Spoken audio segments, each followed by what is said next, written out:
Hello, Floss family. Continue our interview series today. We are joined by Ryan DoyLoo, who is a junior student majoring in gerontology at the University of Southern California.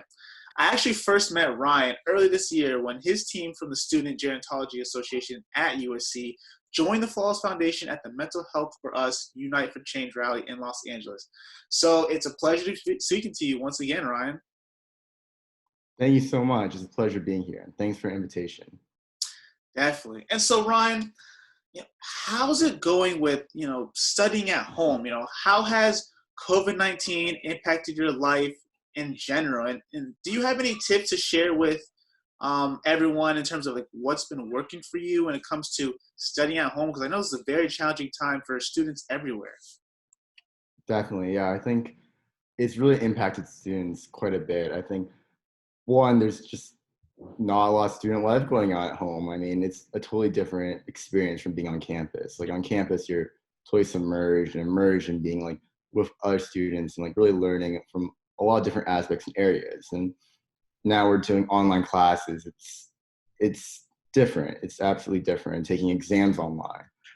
There's so many distractions. You're constantly on your computer already, which is something I tried to avoid before because I was thinking, if I'm going to be on my computer, it's the 2 clicks away from being on Facebook or being on something else and not paying attention. Now, for every student, you're sort of forced to be like on your computer taking notes. And it's just really easy to get distracted. So I think in terms of some advice, it's really important for students to sort of be like trying to actively pay attention when you're attending lectures. I think it's kind of easy to like be like, it's going to be recorded later. I can like look back later. I don't really have to pay too much attention, but just actually being in the moment, asking questions in the Zoom chat, really engaging with your professors is kind of the best way you can emulate being on campus. It's not a perfect solution, but it certainly makes a big difference for me. Another thing is sort of remembering that being a student is your full-time job. If normally the case, it is your full-time job. And for that case, you gotta really spend that time.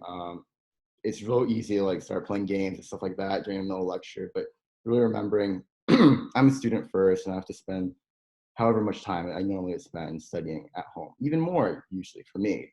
So whether that be 8 hours or like 10 hours or however long you spend studying, those are my main tips. But at the same time, you also have to remember like there are going to be a lot of challenges and you shouldn't get too hung up about it. You gotta find things that get you out of that space. So it's going to be a very difficult sort of balancing act. I think it's hard for every student, but cutting yourself some slack will make a difference. It makes you realize like, hey, everyone else is going through this. It's hard, but we're going to try our best. Awesome, awesome. And I mentioned that you are a gerontology student. So can you just explain further what gerontology is for some of the folks at home who may not be as familiar with it? And, maybe talk a little bit about the work you've done in the field as a student at USC? Absolutely. So broadly, gerontology is a study of aging. At the USC School of Gerontology, we sort of look at it in two main sections. You can see it as the biological side and the social science side. The biological side is really exciting. It's sort of where you're looking at why and how we age.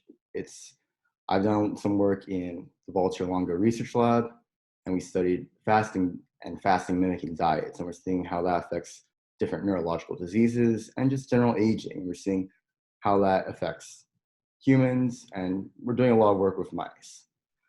So that's the biological side. It's really sort of like almost in a way a fantasy in a lot of ways, and seeing, because a lot of people that are working in that field are saying, do we really have to age? Is aging something that's has to happen? Everyone's chasing the fountain of youth. On the other side is the social science side, and that's where I've kind of pivoted my attention to recently. And so that side has a lot more to do with how societies are dealing with aging, and that's, of course, during this pandemic, it's the sort of more relevant side.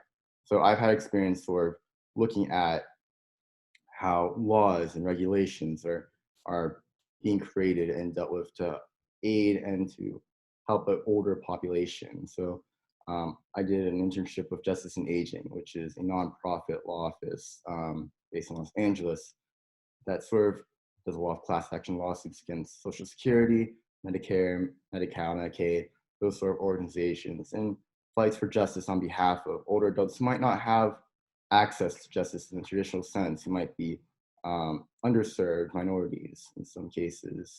We do a lot of work with homeless older adults who just don't have that facilities, the resources to pay for a lawyer, because traditionally it's so expensive to go to court, to have that legal representation. And I don't believe that at all, that justice should be prohibited if you don't have those resources. Recently, my most recent work, I've been doing a lot of work with the Tucker Seeley Research Lab, and we've been looking a lot at policy and sort of how looking at financial hardship. And my work has been primarily looking at how financial hardship is defined and how it's measured. And that has a number of different applications, and seeing like if we can draw some different connections between financial hardship and health outcomes. And there's evidence that we found that's supporting that there are these sort of links. And it's important to understand these links as we move forward so we better can help older adults age. And we're going to be facing such a large increase in older adults in the next 10, 20, 30 years. It's something that we really have to deal with. It's not an issue for the future. It's really an issue for today. No, that's awesome, and thank you for the work that you're doing. But I'm also very glad that you brought up how this is affecting aging and coronavirus and COVID-19. And so I know you are all currently working remotely, but is there anything that the students in your student gerontology organization have done or advocating for in light of COVID-19 and how that's affecting the older population? Or is there just anything that you've seen that you have been personally inspired by? Absolutely. Yeah, it's very difficult. So a lot of our students were working in research labs, and unfortunately now that sort of progress has all been stopped because it's really difficult to do any research during these times. Most of the time, they're only keeping essential personnel, so people who can keep the animals alive and that sort of work, or people who can work remotely from home. So because of that, I knew I was talking to my members and I said, we really have to do something. It's so easy to sort of get bogged down and be like, well, can't do anything. We just have to sit at home and just wait for this to blow over. But I really thought, this is something where we can actually engage and do something for a community. So the Student Gerontology Association is sort of working on two different things. One's a little bit more passive than the other. So first thing that we're doing is we're raising funds to support Angel Food, which is a nonprofit that's helping create and deliver food to older adults who might not be able to get food.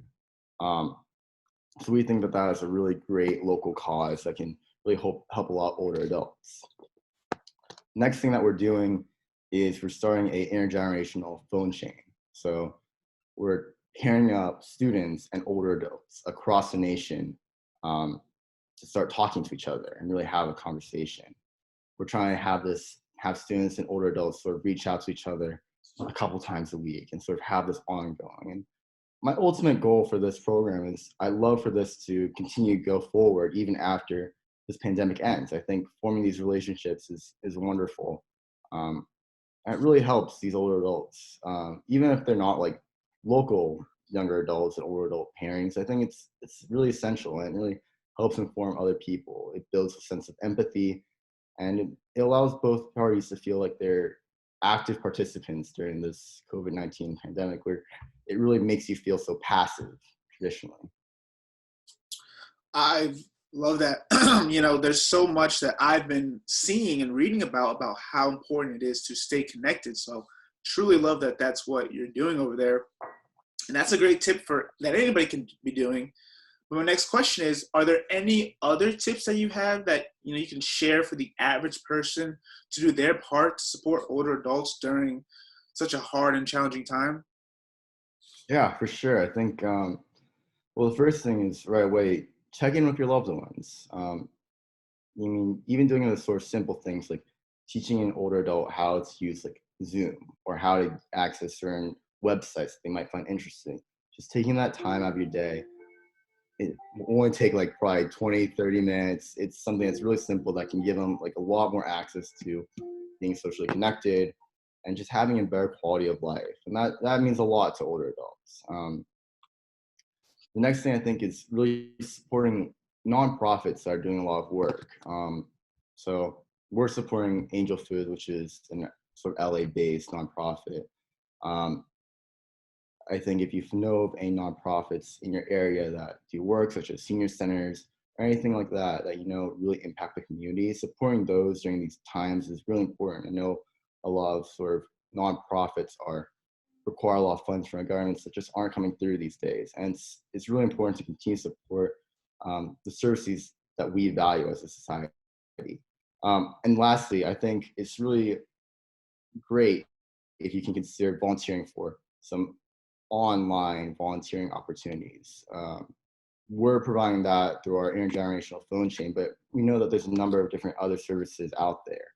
Um, and sort of being able to call out to older adults that you might not know is a great time and maybe a great way to use your time if you're feeling like you don't have a lot to do. And would make a big difference. That's awesome, Ryan. Definitely appreciate so much that you're doing for the older adults. But now I have to ask, what are you doing for you? Like, what are you doing for your own personal self-care during everything that's going on, and maybe something that others might want to follow up on as well? Absolutely, yeah. It's I mean, sometimes you feel like you're taking a bunch of steps back, like all the work you put into the gym or like all this other time that you've like spent saying like securing an internship or something. You feel like, oh, I've lost that. I've lost like all the work that I've done.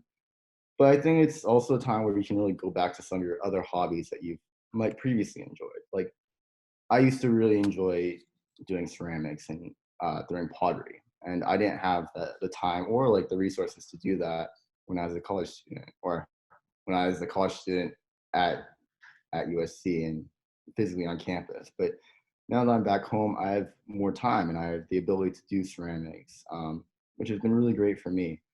Um, Doing home workouts is something that I've been using. I mean, I used to use workouts as a way to sort of de-stress and sort of regain my focus after like a long day. And being able to do home workouts and try to keep a sort of schedule has been really helpful for me.